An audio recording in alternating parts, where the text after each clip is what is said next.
예, 반갑습니다. 2부 사회를 맡게 된 홍보이사 이명수 교수라고 합니다. 반갑습니다. 예.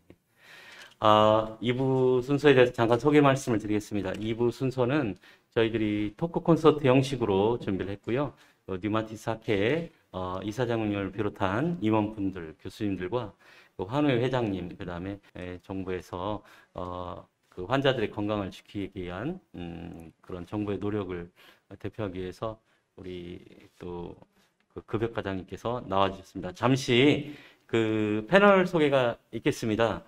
먼저 우리 뉴마티스 이사장님, 제일 미남이시죠? 이사장님 소개 한번. 안녕하세요. 반갑습니다. 뉴마티스 학회 이사장 김태환입니다. 네. 반갑습니다. 예. 그리고 그 뉴마티스 관절염 그 환우회 회장을 맡고 계신 임유순 회장님을 소개하겠습니다. 네, 감사합니다. 예. 그 쇼그렌 환우회 회장님을 맡고 계신 최경석 회장님이십니다. 만나서 반갑습니다. 한국 쇼그렌 증후군 환우회 회장 최경석입니다.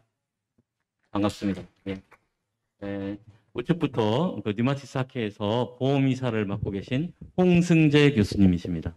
네, 안녕하십니까. 저는 르마티스 학회 보험이사를 맡고 있는 홍승재입니다. 반갑습니다. 그 옆에 이 행사를 위해서 가장 많이 수고해 주신 우리 백한주 정책이사님을 소개하겠습니다. 네, 안녕하십니까. 예, 의료정책이사 맡고 있는 백한주입니다. 예, 반갑습니다. 다음은 뉴마티스 학회에서 정보위원회 간사를 맡고 있는 최지영 선생님을 소개하겠습니다. 안녕하세요. 뉴마티스 학회에서 정보위원회 일을 하고 있는 최지영입니다. 반갑습니다. 다음 소개드리겠습니다. 우리 보건복지부의 급여과장을 맡고 계신 이중구 선생님 소개해드리겠습니다. 네, 안녕하세요. 복지부 보험급여과장입니다. 이준규라고 합니다. 초청해주셔서 감사합니다. 반갑습니다. 네, 오늘은 여러 기빈과 학회 임원들, 그 다음에 이제 그 환우분들을 모시고 우리가 지나가는 이야기, 살아가던 이야기를 해보는 순서가 되겠습니다. 그리고 이제 여기에서는 우리 환우분들이 실시간 채팅으로 많이 참여를 하고 계신데 여기 전문가들이 다 계시기 때문에 궁금한 점이 있으면 실시간 채팅을 통해서 질문을 주시면 여기에서 답변을 바로 드릴 수 있도록 그렇게 하겠습니다. 먼저 좀 분위기가 좀 딱딱한데요. 저기 이사장님 잘 지내셨어요? 저는 잘 지냈는데 이런 자리를 굉장히 그리워했다고 하는 게 맞나요? 저희가 환우회 또는 환자 단체들하고 만나는 거를 되게 이렇게 정기적으로 했었고 저희도 많이 배웠고 정보를 얻는데 인터넷 시대에 어떻게 보면 이게 더 맞을지도 모르는데 굉장히 만나기가 힘드는데 저는 올드 세대라서 그런지 좀 만나고 얼굴 보고 얘기해야 되는 세대이기 때문에 조금 힘들었는데 어쨌든 오늘같이 좋은 자리가 환우회와 함께 해서 개인적으로 굉장히 좋고 학회 발전에도 굉장히 좋고 항상 뉴마티스 학회는 환우회 없이는 안 되는 거니까 공동으로 함께 가는 길이었으면 좋겠습니다. 반갑습니다. 네, 반갑습니다. 임희순 회장님 백신 맞으셨어요? 맞으셨어요? 언제 맞으셨어요? 6월달, 9월달. 예, 부작용은 없으셨어요? 처음에 맞을 때는 통장을 다 이렇게 내놓고 가야 되나 되게 걱정을 되게 많이 했고요. 두 번째 맞을 때는 저는 집하고 가까운 건대병원에서 맞았어요. 근데 네, 두 번 맞았는데 두 번째는 하나도 겁도 안 나고 오늘 맞는 날이구나. 그랬는데 우리 환우들은 일단 기저질환이 있으니까 엄청 많이 걱정하고 근데 의료를 다 못 해준 것 같아요. 제가 네. 일단 의료를 많이 해줘야 되는데 그런 아쉬움이 있었어요. 첫 번째 백신을 맞을 때 상당히 두려웠던 기억이 저도 나는데요. 네. 우리 최경수 회장님, 우리 코로나 시대에 환자들이 상당히 우울해하는 걸로 들었어요. 혹시 이제 환우 회장을 하시다 보니까 환자들의 그 우울한 사연을 접하신 적이 있는지 잠깐 부탁드립니다.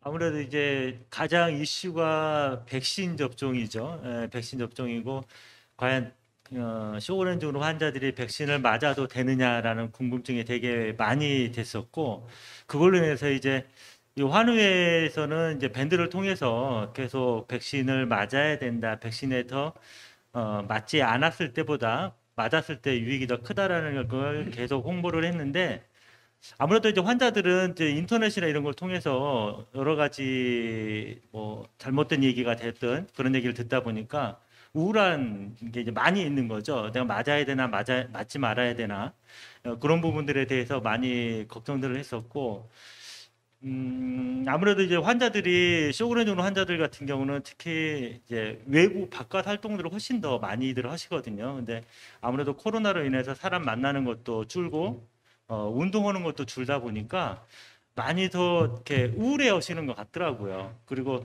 특히 뭐 비타민 D 햇볕을 받으면서 비타민 D를 행성을 해야지 좀 우울증이 좀 가라앉을 텐데 이런 부분들도 안 되다 보니까 많이들 힘들어라 하시는 것 네, 같더라고요. 알겠습니다. 급여과장님, 백신 맞으셨습니까? 예, 맞았습니다. 처음 맞으실 때 좀 걱정 안 되셨나요? 그때는 막 저희 이제 지금 현재 복지부가 이제 그 질병청하고 같이 해서 이제 지금 현재 팬데믹 상황이어가지고요. 이제 복지부에는 중수본이라고 이제 설치가 돼 있는데 중수본을 겸임하고 있거든요. 근데 그때 이제 초반에 이때 막 급하게 이제 맞게 돼가지고요. 뭐 이렇게 밀려서 맞아서 이렇게 별로 그런 건 없었습니다. 예, 예. 결국은 이제 그 백신 자체는 그 면역 개념이기 때문에 이제 저희들이 그 임상 면역학자로서 대한민국의 어떤 면역적인 가이드라인을 드릴 필요가 있어서 사실은 정책이사님께서 많은 그 자료를 수집하셔가지고 이사장님께 상의를 드린 후 그 가이드라인을 발표하신 걸로 알고 있어요. 그 가이드라인을 발표하실 때 심정이 어떠셨는지 준비하는 과정을 잠깐만 말씀 부탁드립니다.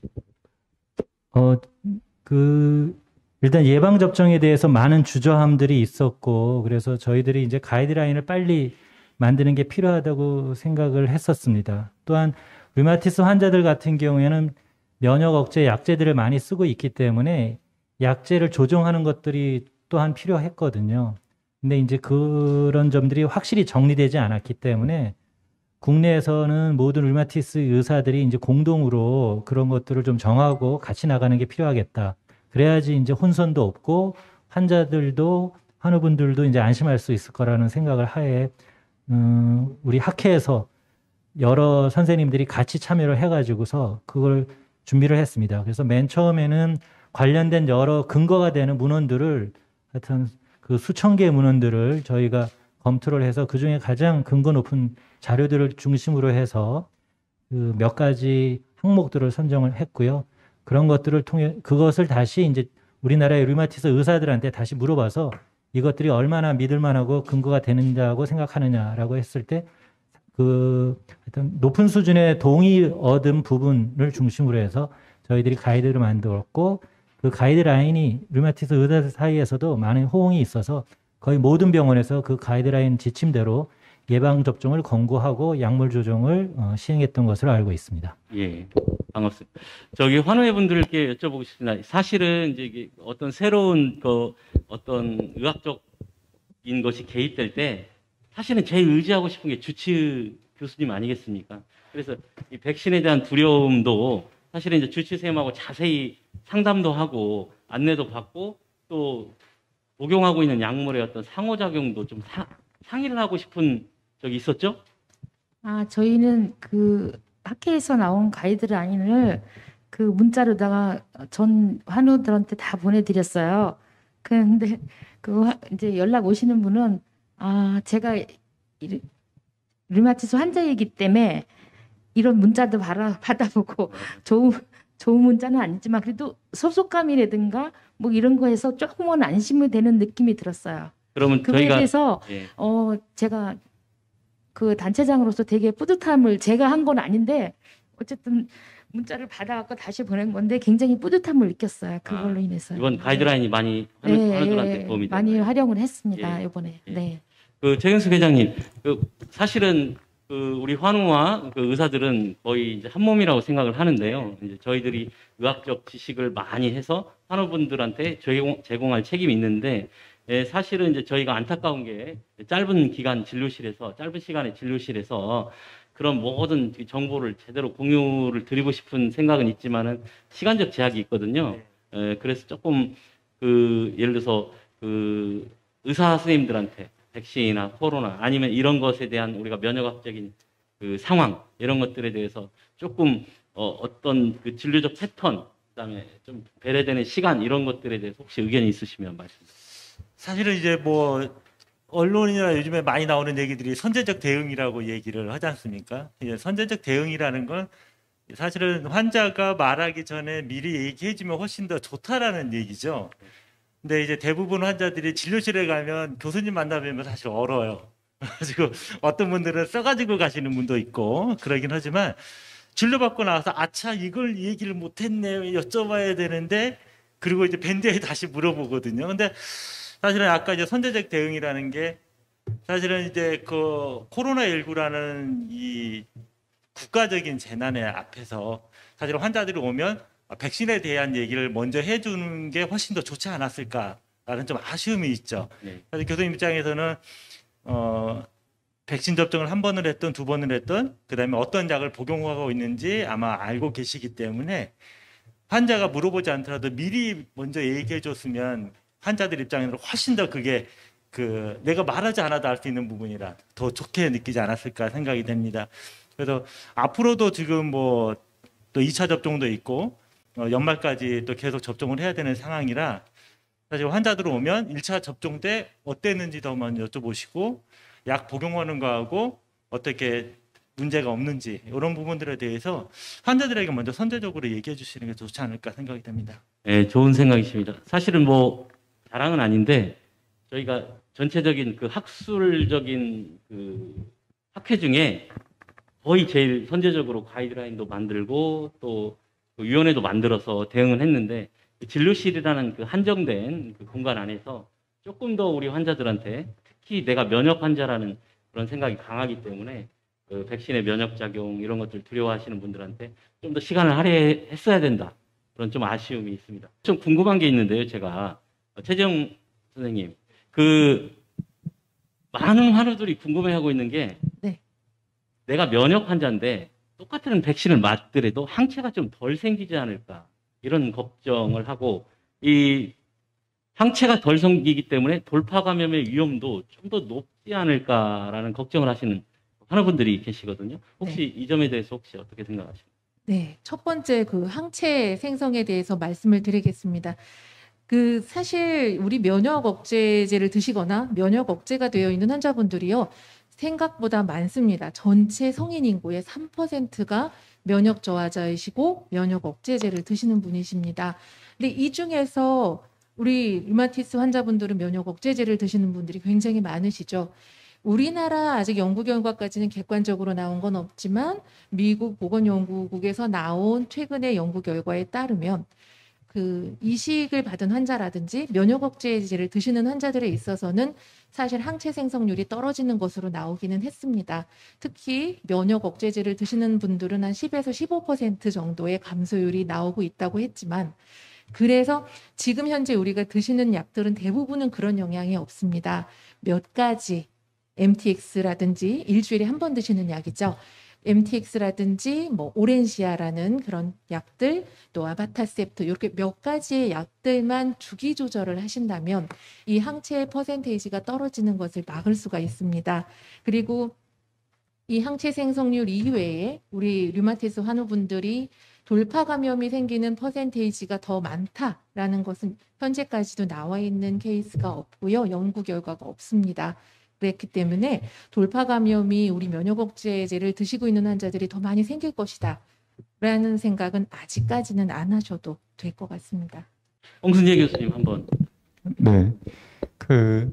이 돌파 감염하고 항체 생성률은 우리나라뿐만 아니라 전 세계 관심사인 것 같습니다. 그래서 최근에 이제 유럽하고 미국 류마티스 의사들 중심으로 3편의 논문이 동시에 출간이 됐습니다.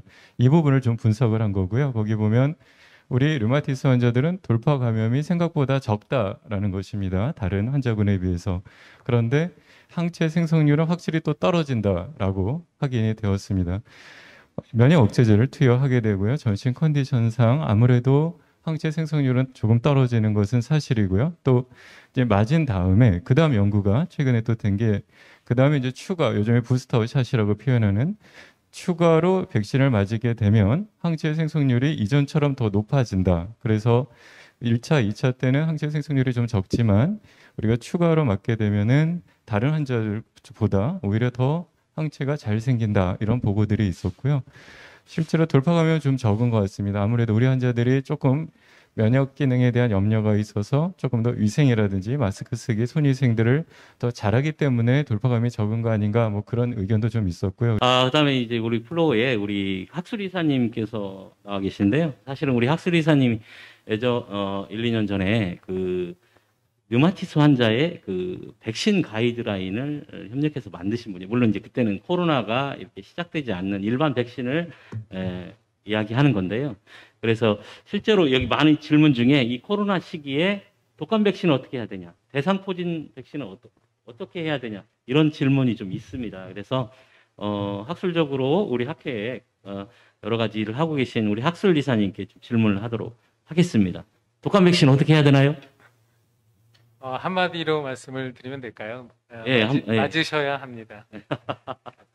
사실은 저희 열심히 가이드라인을 2년 전에 1년 넘게 작업을 해서 만들었는데 딱 그 완성한 다음에 코로나가 터졌습니다. 그래서 사실 코로나가 반영이 안 됐던 측면이 있습니다.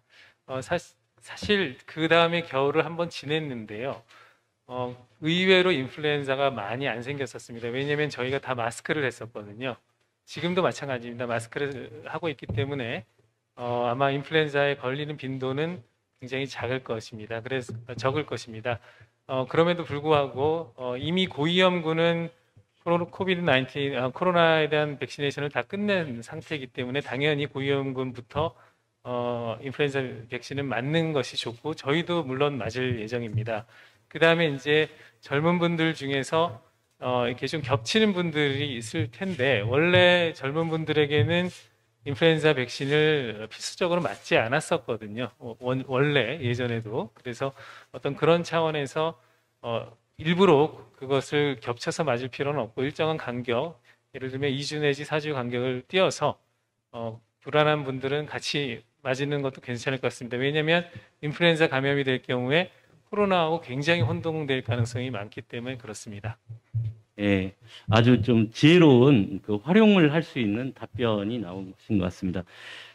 우리 최재형 선생님 이제 원래 그 백신은 원래 이제 코로나 백신을 맞고 또 우리 백신을 맞아도 되는 걸로 우리가 알고 있는데 그렇습니다. 우리 학술리 이사님께서 이제 지적해 주셨을 때 그 백신의 어떤 서로 어떤 것 때문에 이런 증상이 나오는지 이제 좀 감별도 필요하다는 그런 지적도 맞습니다. 있었습니다. 이번 9월 2일 날 네. 이제 우리나라 정부 또 질병청에서도 가이드라인을 발표를 한 게 그 코로나 백신하고 다른 독감 백신하고 다 같이 맞아도 된다고 가이드라인을 발표를 하긴 했습니다.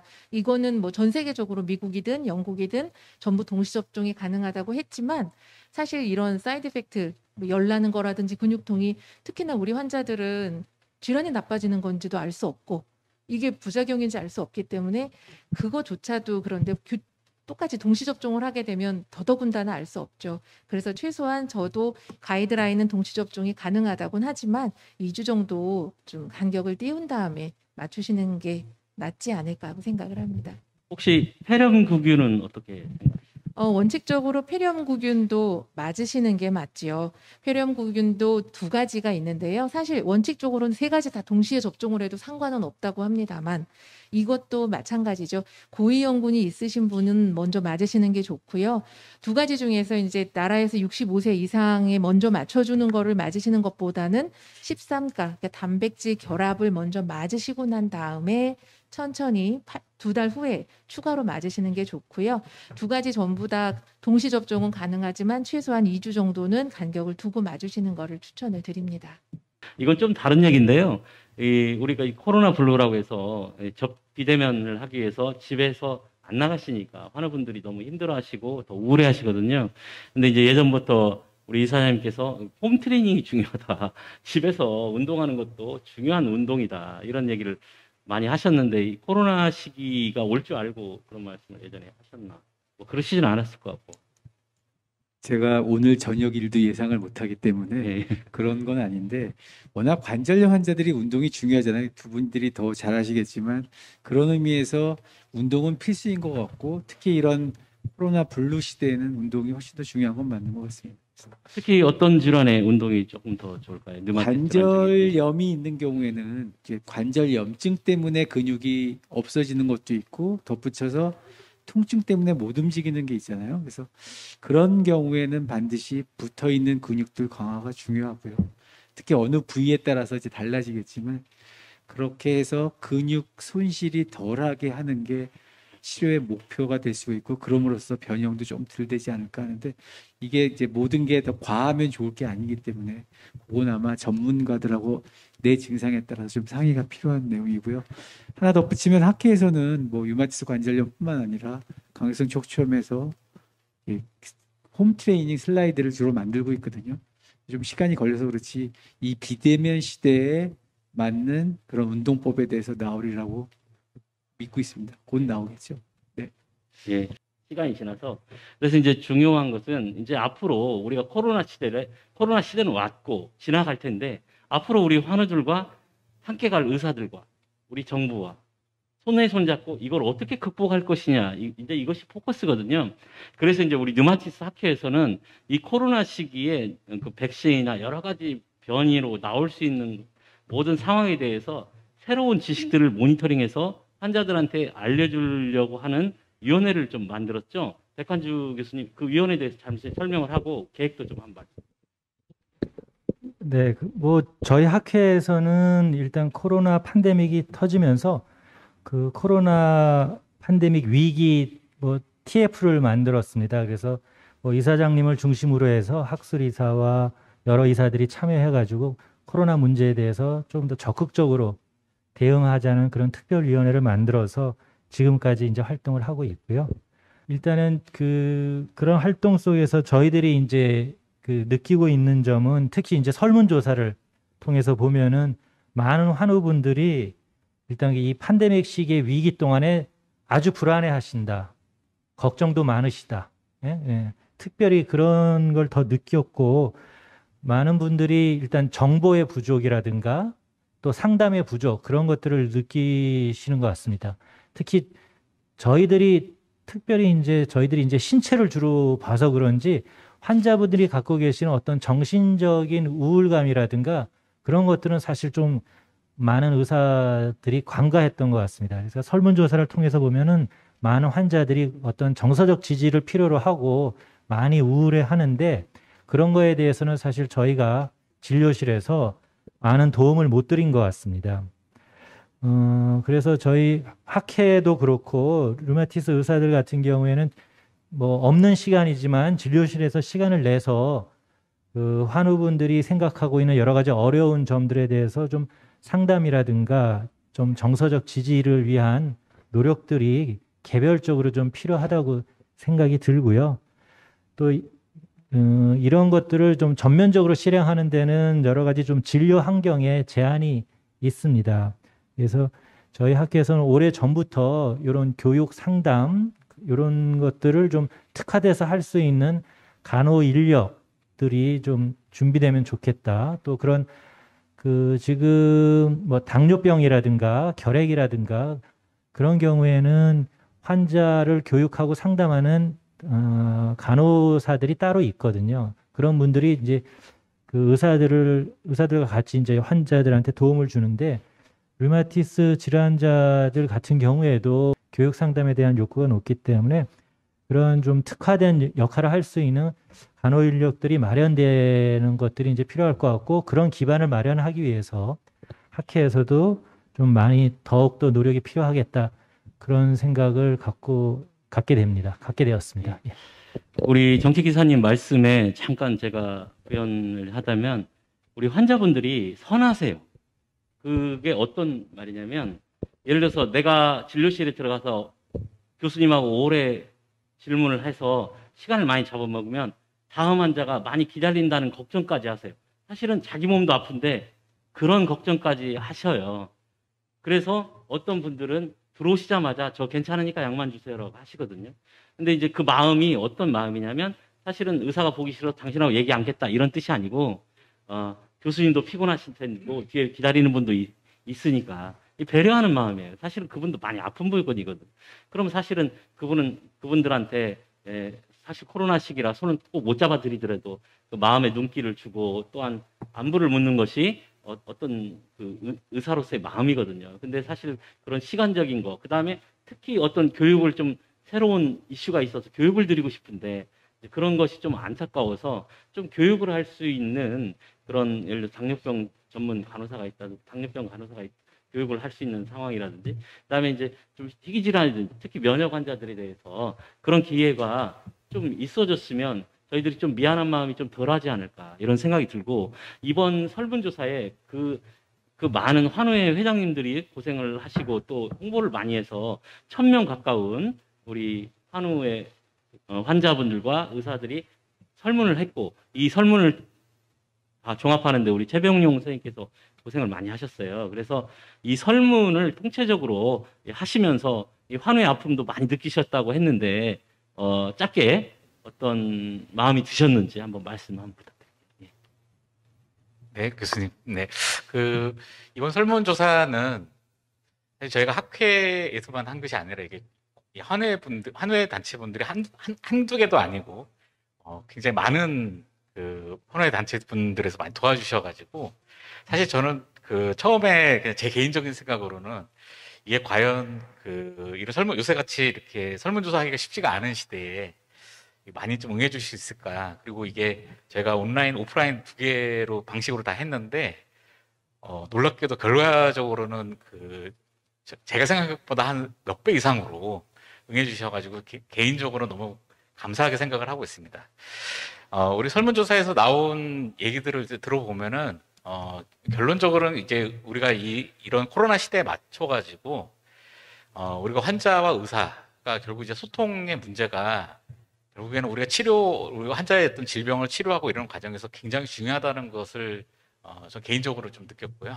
앞으로 우리가 이제 학회에서 여러 가지 이제 환자들을 위한 여러 정책을 우리가 개발을 하고 그런 것들을 홍보하고 그런 과정에 있어서 우리가 이제 환자분들의 의견을 가장 제일 우선적으로 생각을 하고 그걸 중심으로 우리가 열심히 공부도 하고 짜야 되지 않을까 그렇게 생각을 합니다. 어쨌든 이번 기회를 빌어서 여기 많이 이렇게 설문조사 참여해 주시는 분 너무 감사드리고, 앞으로 우리 학회나 한우회 통해서 좋은 의견 많이 주셨으면 좋겠습니다. 감사합니다.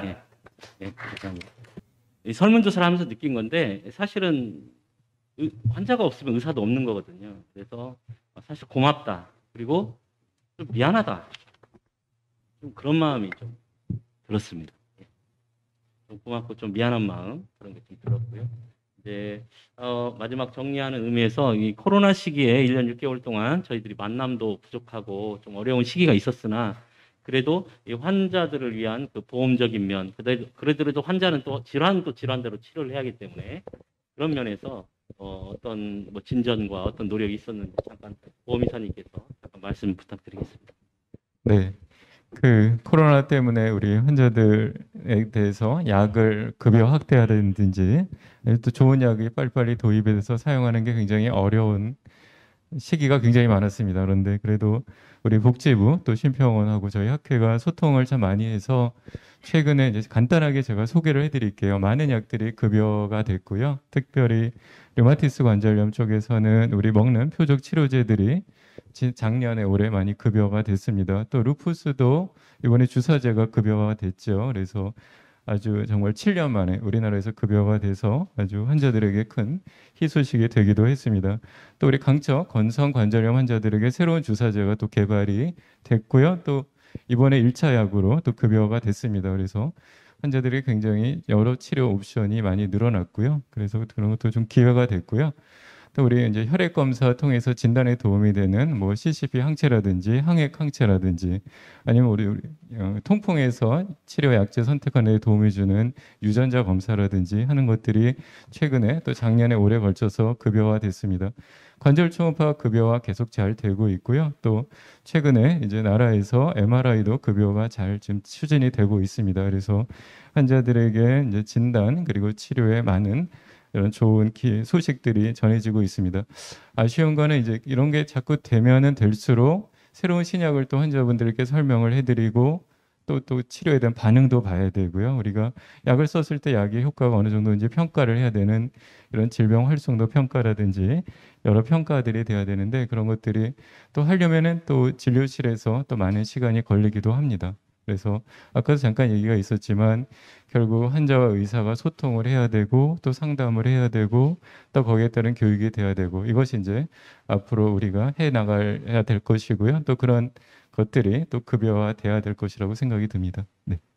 이상 이제 곧 마칠 텐데요. 저기 딱 그 30초씩 우리 환우 회장님, 류마티스 환우, 그다음에 쇼그렌 환우한테 인사말 하는 시간 드릴 테니까 짧게 20초, 30초씩. 예.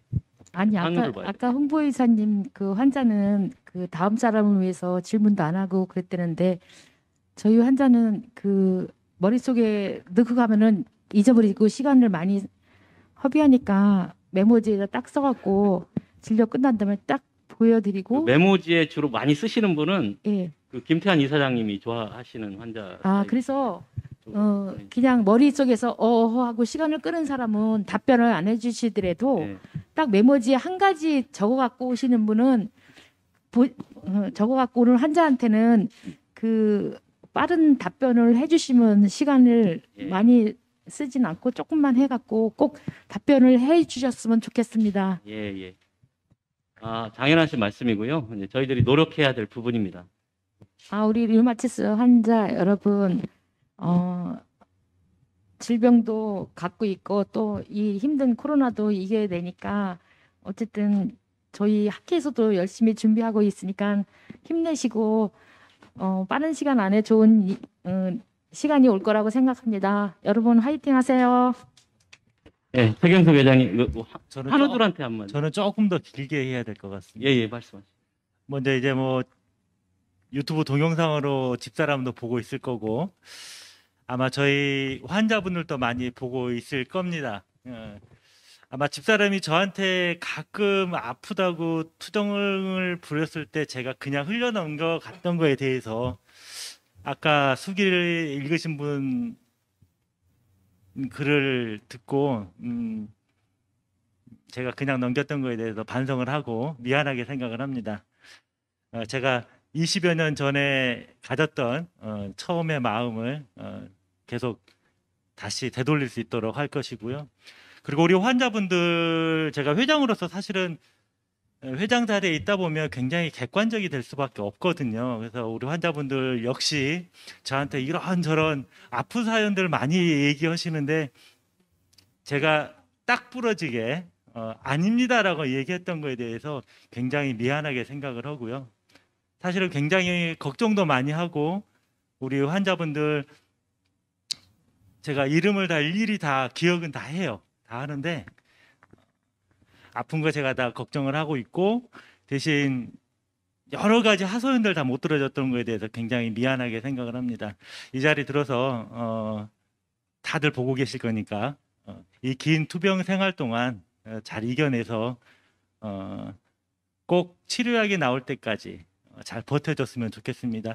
사실 여기서 많은 뭐 강기성 척추염이 됐든 류마티스 관절염, 루푸스 많은 질환들이 사실은 치료약들도 있기도 하고 조절할 수 있는 약들도 있긴 한데 사실은 쇼그렌 증후군 환자들 입장에서는 쇼그렌 증후군 환자들한테 쓸 수 있는 약이 없다라는 게 굉장히 좀 더 우울하게 느끼는 거거든요. 우울하고 더 힘든 부분들이 있는데 조금 더 치료약이 나올 수 있는 시기가 앞당겨졌으면 좋겠습니다. 우리 쇼그렌 증후군 환우분들 파이팅! 예전에는 그 이제 외국만 바라보고 있었는데요. 이제 국내 의료진도 그 연구력이 그 글로벌해져서 오히려 바람은 국내에서 어떤 좋은 치료제가 먼저 나왔으면 하는 바람이 있고 그런 의미에서 아까 그 유튜브 댓글에 쇼그렌 전문병원 알려달라 이런 이게 농담입니다. 어쨌든 이번 행사는요. 이제 우리 현수막을 보시면 한국 펭귄회, 한국 감기성 척추염 환우회, 한국 감기성 척추염 협회, 그다음에 루푸스를 이기는 사람들, 그다음에 쇼그렌 협의회, 대체투 환우회, 면역질환 환자 협의 단체 연합회, 그다음에 대한 류마티스 학회가 공동으로 주최를 했습니다. 예. 마음 같아서는 이 코로나 시기에 정말 한 분도 건강을 잃지 않고 정말 다 행복하시라고 꼭 빌어드리고 싶고요. 이 시간 마지막으로 우리 이사장님께서 전국의 환우들과 그다음에 이 영상을 보고 있는 의사분들 전체를 향해서 마지막 인사말을 함으로 마치도록 하겠습니다. 네, 안녕하세요. 류마티스 학회 이사장 김태환입니다. 또 늦게까지 많이 참석해 주셔서 반갑고요. 오늘은 저희 학회와 또 지금 홍보이사 말해주신 환우회와 공동으로 코비드-19 시대를 살아가는 거에 아까 환우회에서 말씀해 주셨다시피 선제적 대응이라는 측면으로 준비를 했고요. 참석해 주신 우리 두 분의 환우 회장님 또 못 오신 분도 같이 마음이 있다고 생각을 하고요. 특히 또 정부 쪽에서 이준규 급여 과장님 포함해서 감사드리고요. 또 댓글을 열심히 달아주신 환우회 또 의사분들 감사드리고 여기 참석해 주신 모든 분들 감사드립니다. 여기 참석해 주신 모든 분이 협력해서 아마도 코비드-19을 이기지 않을까. 또 위드 코로나 시대에 가장 적합한 학회가 류마티스 학회가 되지 않을까 좀 자신하고요. 저희는 공동으로 많은 걸 준비할 테니까 의견을 나누는 이런 자리가 많았으면 좋겠고 오늘 음으로 양으로 도와주신 모든 여러분께 감사하다는 말씀으로 마무리를 하겠습니다. 파이팅 하시기 바랍니다. 감사합니다. 자, 이제 그 코로나 시대를 살아가고 또 극복하고 더 나은 삶을 위해서 공동으로 마련한 이 도전과 극복 행사를 다 마치도록 하겠습니다. 여러분 모두 행복하시고요. 조만간에 다른 모습으로 만나보도록 하겠습니다. 감사합니다.